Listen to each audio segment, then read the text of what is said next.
Friends welcome to killer channel. Friends ఎవరైనా మా ఛానల్ని సబ్స్క్రైబ్ చేసుకోకపోతే సబ్స్క్రైబ్ చేసుకోండి. ఎవరైనా మీ డాగ్స్ కానీ మీ పెట్స్ కానీ అమ్మాలకు కూడా మా ఛానల్ త్రూ మా ఛానల్ వాట్సాప్ నెంబర్కి మెసేజ్ పెట్టండి. ఫ్రెండ్స్ ఇవాళ మీకోసం సిజ్జు పప్పీస్ తీసుకురావడం జరిగింది. ఇది విజయవాడలో అవైలబిలిటీలో ఉంది.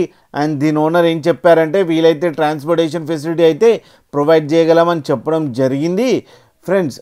అండ్ ఈ పప్పీస్ ఏజ్ వచ్చి 27 days అని చెప్పారు friends. And male and female pups కూడా అవైలబుల్లో ఉన్నాయని చెప్పారు. అండ్ ఈచ్ పప్పీకి 24K అని చెప్పడం జరిగింది. అండ్ రేట్లో స్లైట్గా నెగోషియబుల్ కూడా ఉందని చెప్పారు ఫ్రెండ్స్. మీరు చూడొచ్చు పప్పీస్ ఎంత క్యూట్గా, ఎంత యాక్టివ్గా, ఎంత హెల్తీగా ఉన్నాయో కింద వీడియోలో. మీకు ఎవరికైనా నచ్చితే టైటిల్లో కాంటాక్ట్ నెంబర్ ఇస్తాను, కాంటాక్ట్ అవ్వండి, మాట్లాడండి, తీసుకోండి ఫ్రెండ్స్. అలాగే ఒక్కసారి డీల్ సెట్ అయిన తర్వాత అన్ని డీటెయిల్స్ బాగా చెక్ చేసిన తర్వాతనే మనీ పంపాలని కోరుకుంటున్నాం ఫ్రెండ్స్. అలాగే మా ఛానల్ని సబ్స్క్రైబ్ చేయడం మాత్రం మర్చిపోకండి ఫ్రెండ్స్.